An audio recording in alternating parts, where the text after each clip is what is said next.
everybody. Welcome to the Moose Club, our first post-election episode since Joe Biden won the presidency. See what is about a week. Was it last Sunday that we did our preview predictions?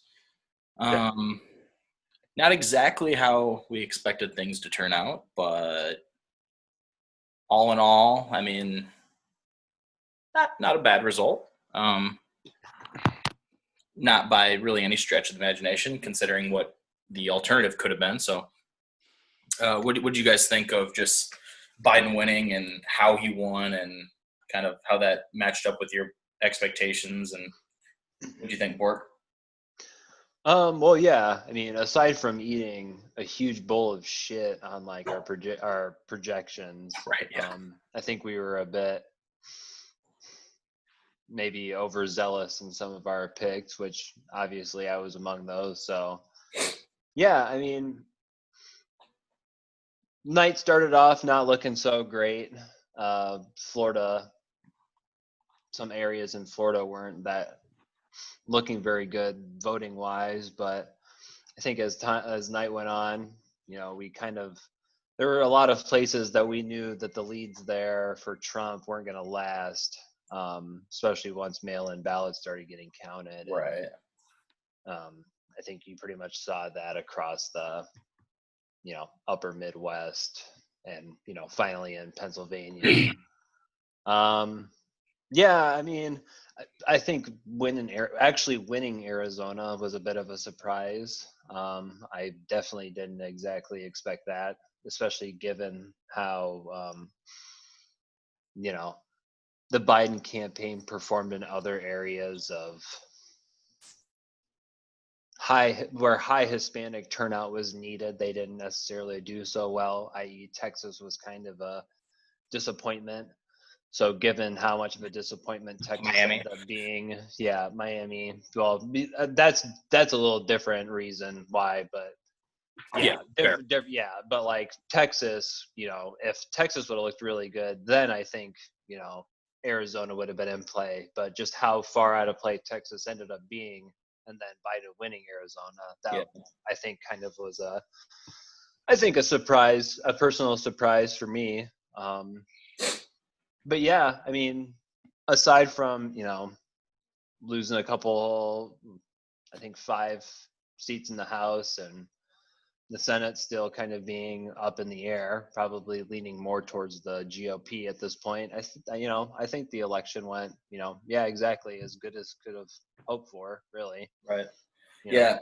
I did not go to bed on Tuesday night like feeling good about what was going on. Like, I think part of it was probably just a little bit of overreaction and worries from 4 years prior. But like, I was going in obviously based on our projections. Like, I thought Biden was going to win by a landslide, and with that, essentially what would have needed to happen was one of those early states would have had to have fallen, his way. And when Florida didn't fall his way, and then Tuesday night Georgia didn't look good, and North Carolina started to look good, and we were following the New York Times forecast all night, and all of a sudden it was like 85% chance that they were projecting 85% chance that Trump was going to win North Carolina.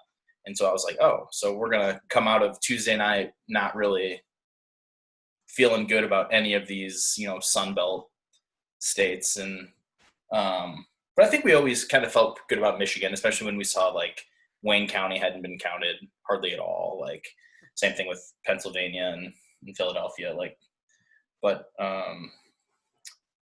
yeah, I think it wasn't the. I mean, it's going to end up being probably 306 electoral votes, which is what Trump had, in 2016 before the 2 faithless electors or whatever they call them, didn't vote for him in college, but.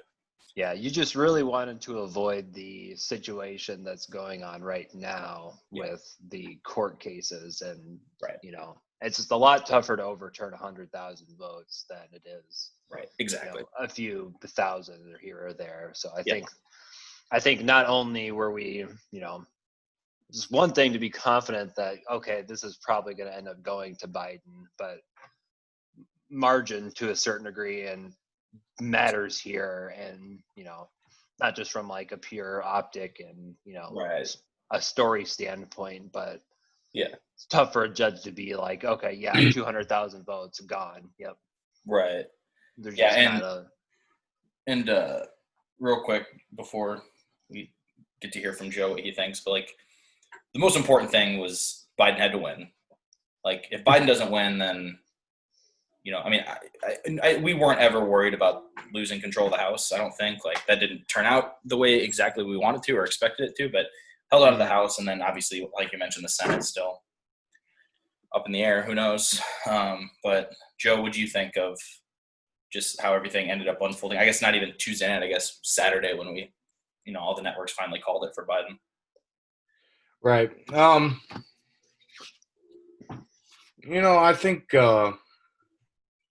think when you look how the election was set up to unfold, it really was set up to come in like it did instead of like our wildest, imaginations or predictions. Right. And I think that was somewhat by design, by, not putting a major conspiracy on them, but, that was somewhat designed by the GOP, like Michigan, Wisconsin, and Pennsylvania weren't able to start even tabulating their mail-in votes. So, yeah, Tuesday night, I mean, I think, me and Kyle were together watching it, and I mean, I was pretty white-faced, just not even not even wanting to talk to anybody. We tried to do that on election results video, and that didn't work out because I was just like, I'm done with this. Right. But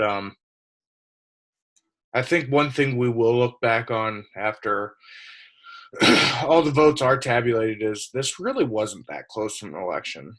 No. I think there are some perceptions we had beforehand, some that we fed into, all three of us, and other people we know fed into, of like it being a wave election. I think Democrats turned out a wave coalition, but so did Trump, and I think that's another thing we're going to learn from this election is Trump is a very good politician. Yeah, I think at one point Tuesday night when things were kind of still undecided, you looked over at me and you're like, maybe he's just a political genius. I was like, maybe, like. Yeah, I mean, you have to give credit to a guy that, I mean, he's a joke to, 55% of the American population that can vote, and he's competing in elections, whether, we agree why, which, Right. Probably because of the Electoral College is just being so skewed in the favor of the GOP, but he turned out more votes than any president in history besides Joe Biden. So you have to give credence to that, and you have to try to come back if you're Democrats and understand, like, and we'll get into more of this when we talk about House results, just you have to admit about how powerful of a coalition he puts together. And but all that being said, I do push back on the narrative that this was a really close election. It really wasn't, but that was probably because a lot of Democrats worked their asses off to get everybody they knew and everybody out to vote. Yeah, I mean, what's the final popular vote margin going to end up being? Like 4 million, 5 million? No, it'll be over 5. Well, I guess New York still has a shitload. I would say it'd probably be close to 6, but I mean, yeah, it's going to be between. It's probably, I would say probably 5.5 would be a good estimate. Yeah. So I mean, yeah, like you said, like looking at the electoral map, it was maybe closer than it was closer than most people expected in terms of the final electoral count, but a lot of those polls were within the margin, North Carolina, Florida, like a lot of these polls that Biden had a slight edge in, like, were essentially, a flip of the coin for who was going to come out with that. So I don't know. But at the end of the day, Biden won, and last night he gave his essentially his acceptance speech. I didn't watch it, but I know at least you, Joe, were pretty pleased with his speech last night.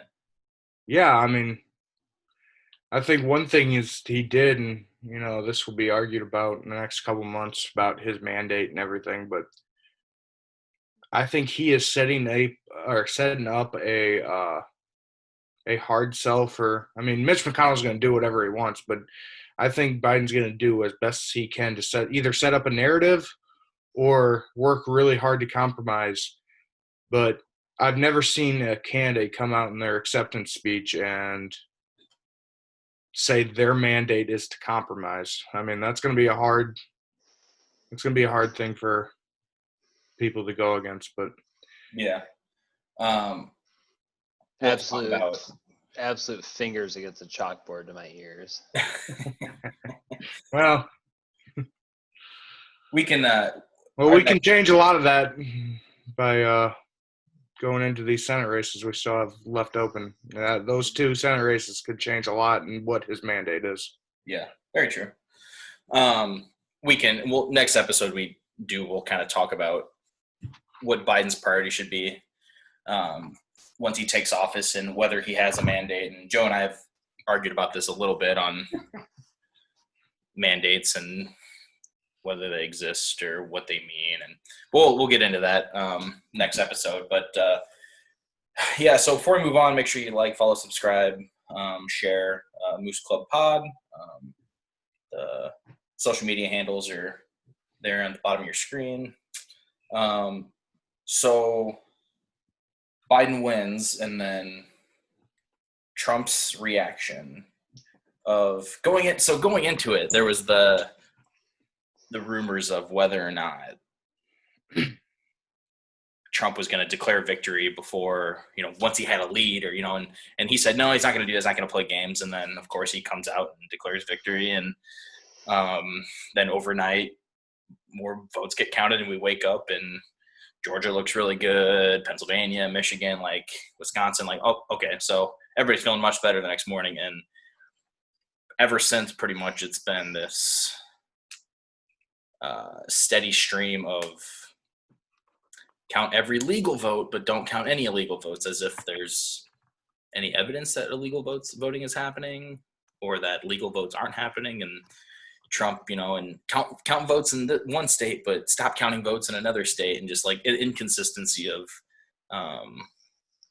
like, I get it in the sense of like you want to win and you're going to try and do everything you can to win, but there's also a responsibility that comes with being the president. And like,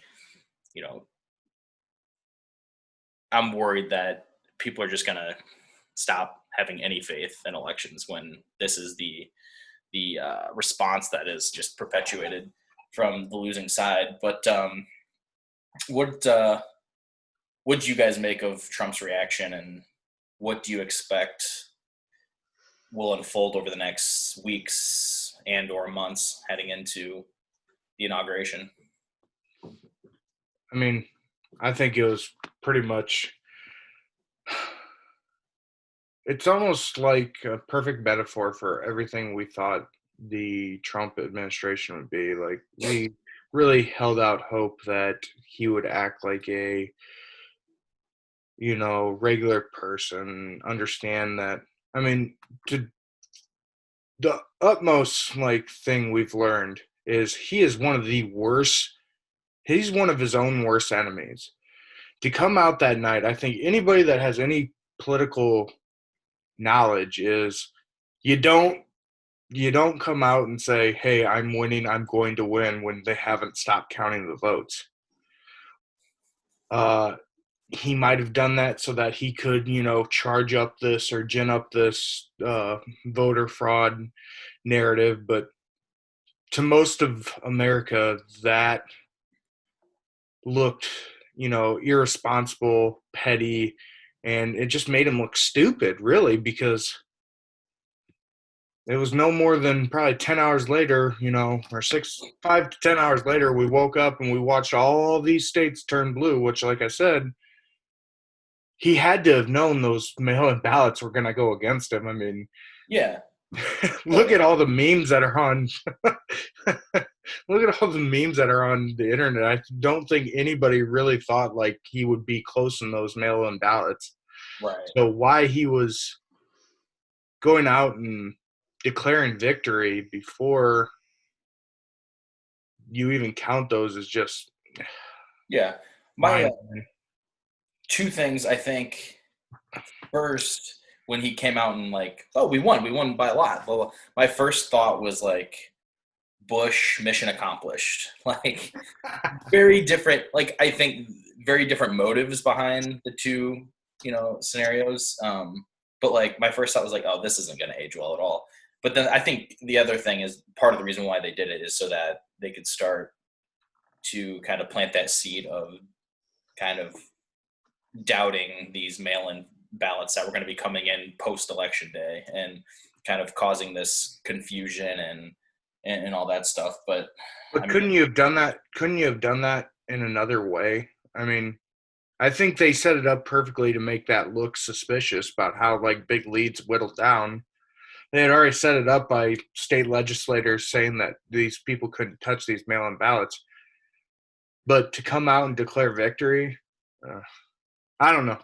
no, Maybe he has some master plan. Like I said on Tuesday, maybe he's just a genius. I don't know, but he is totally bucking the norms of how like reasonable, intelligent people do things, and you don't right. come out and say you won before you won.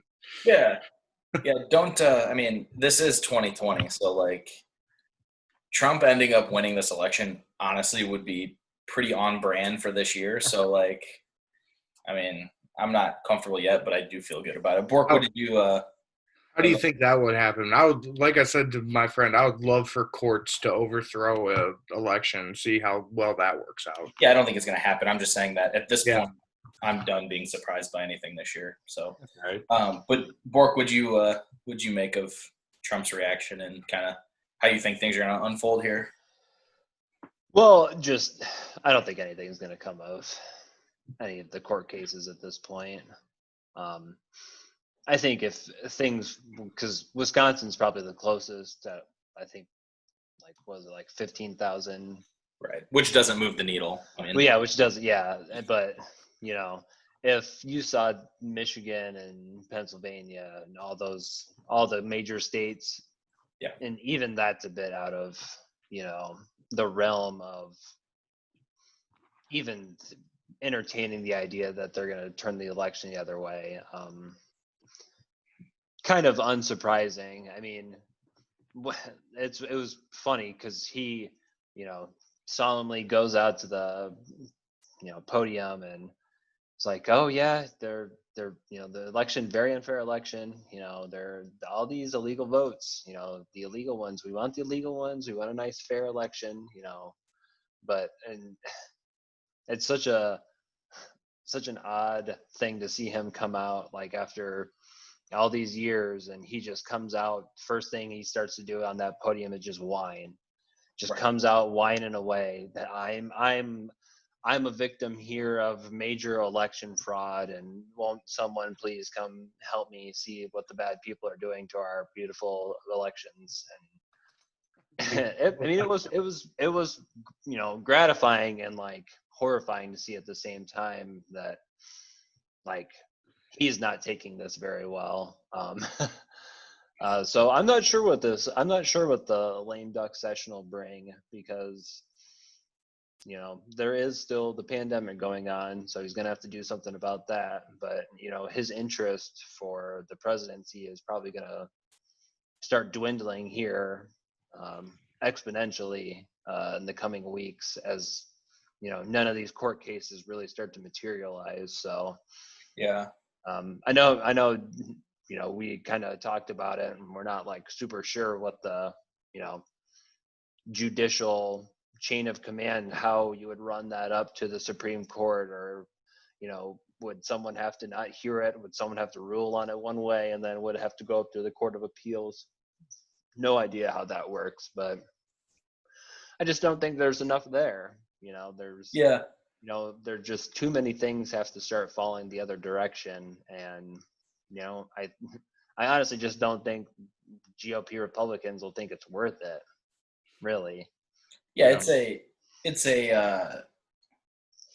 I mean, they're playing a losing hand. I mean, I don't see any it's not just one state that they have to have everything break their way on. It's not only do they have to convince somebody, find evidence and convince a judge of actual fraud that happened, but it has to be enough fraud to overturn the results in a state. And then they have to be successful in all of that in multiple other states in order for everything.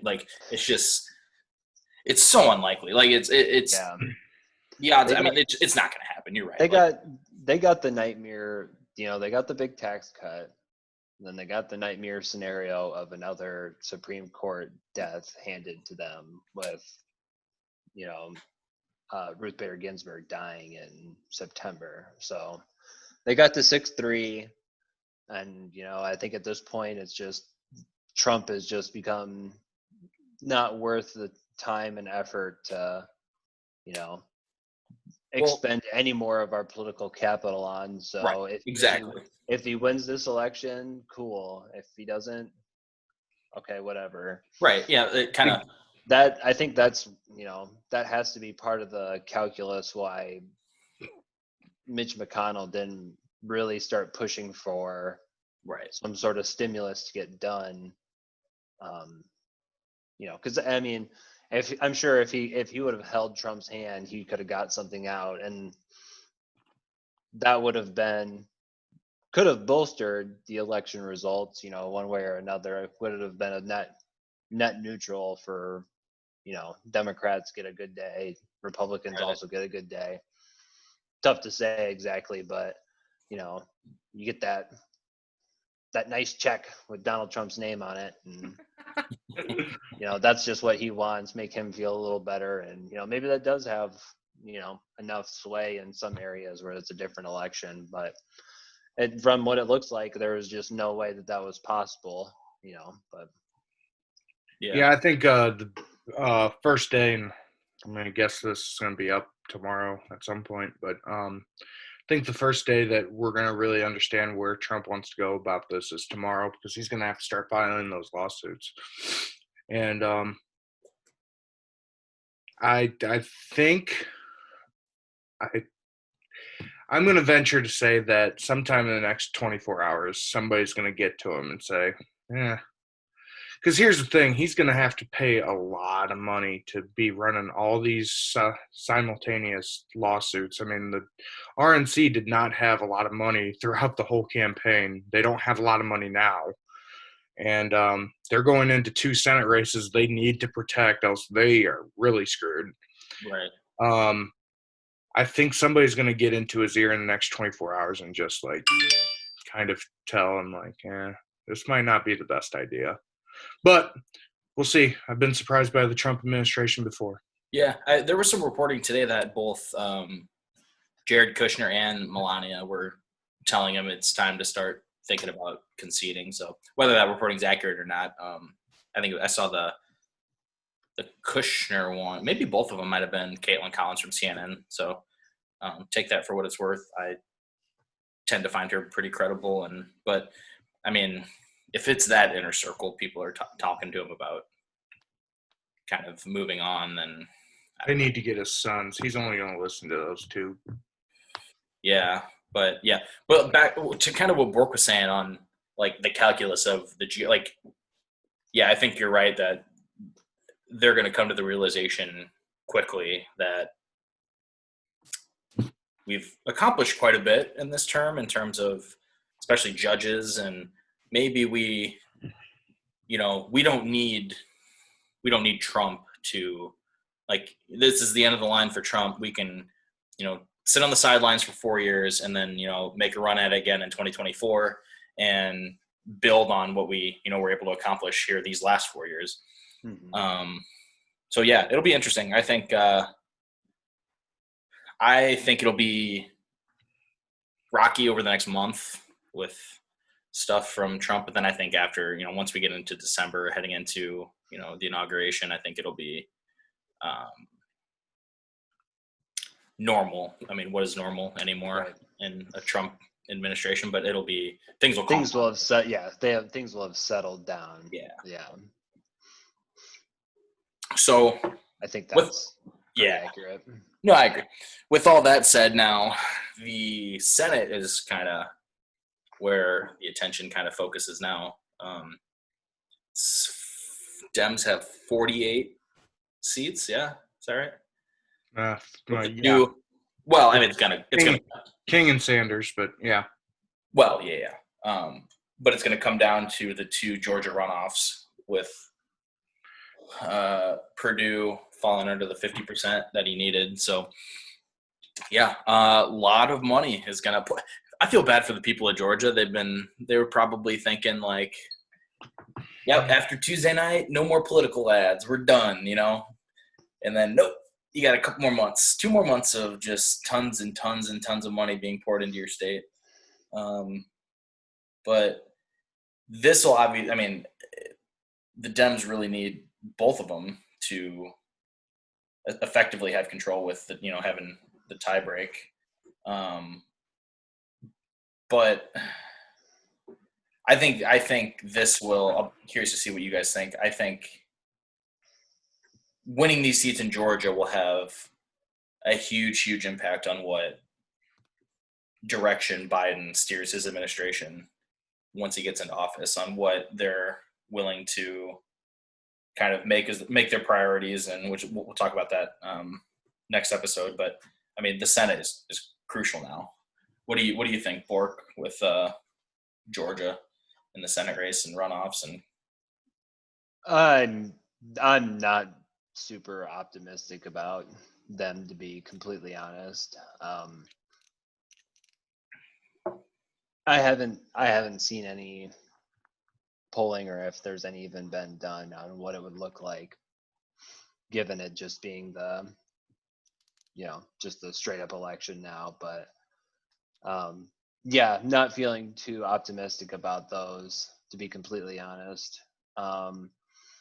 As far as the Senate being important for Biden's agenda, I mean, yeah, I mean, it is going to be what his agenda is going to, entail. If it is as ambitious as he intends it to be, I think Mitch McConnell, what if Mitch McConnell has a say in that? There's just no way it's going to be that.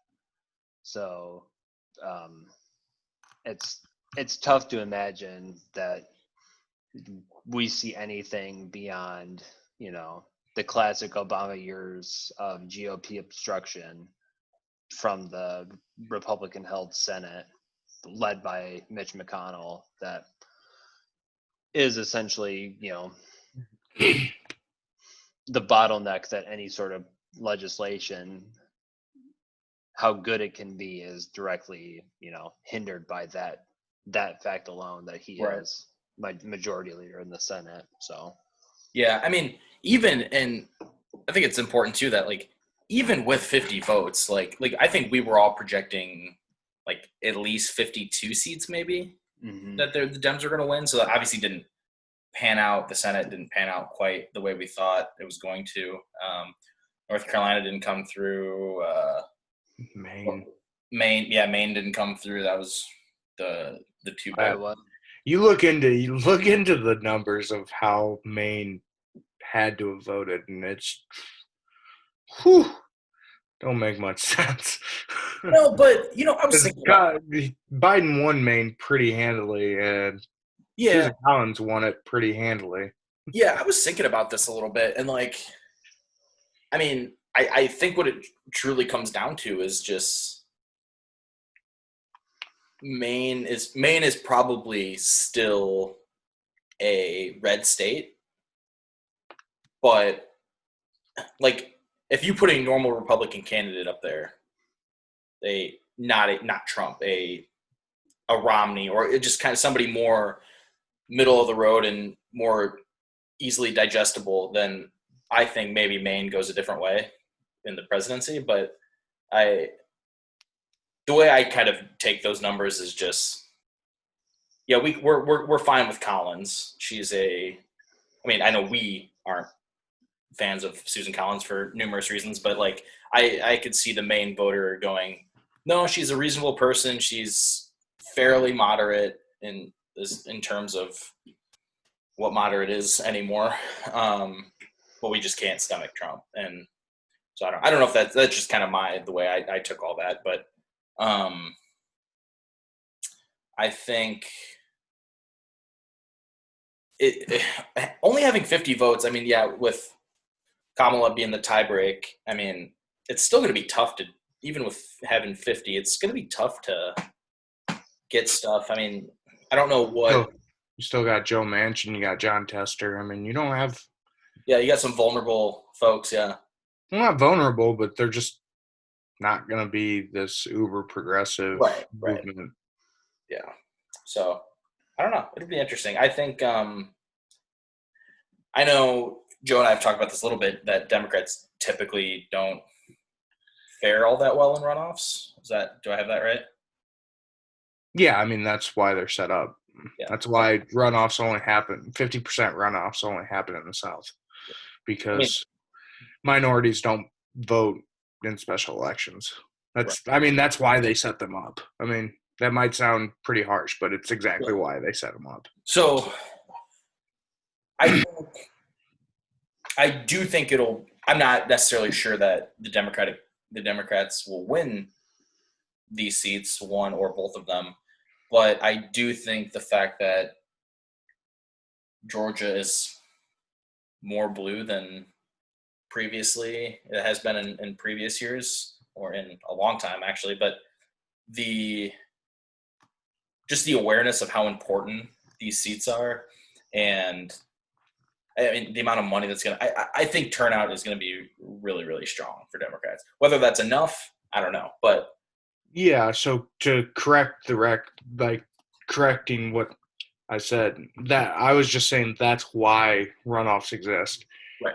Unlike, as a contrast to what Bork was saying, I'm extremely bullish about these races, because you actually have a very good mixture of the two candidates. Like Warnock is going to help Ossoff in the fact that you're going to have a lot of minorities coming out and voting that might have sat out if they didn't have a black man to go and vote for on a ticket. You're also have two of the easiest candidates to pick apart, integrity-wise, with Loeffler and Perdue. They both got themselves into a little bit of scandal with their COVID responses about getting intelligence briefings and selling stock. But are there going to be debates? And I also think you're going to, like you said, you're going to have a ton of money, and you're going to have, Andrew Yang said he's moving there for the next 2 months. I mean, Stacey Abrams, probably one of the heroes of this election, is going to be all out in force on TV every day working to get this vote out. So I'm actually pretty bullish on what they're going to do in these special elections, but we'll see. Or these runoffs, I guess. So I have no idea. Maybe you guys might have an idea of the answer to these questions. First, are they able to register more voters before, so they can register there'll be another period and then will there be debates between now and? I don't know if there'll be debates. Actually, one of my biggest questions is are they going to go through another rotation of mail-in ballots, or if they're going to make people come out to the polls? Wow.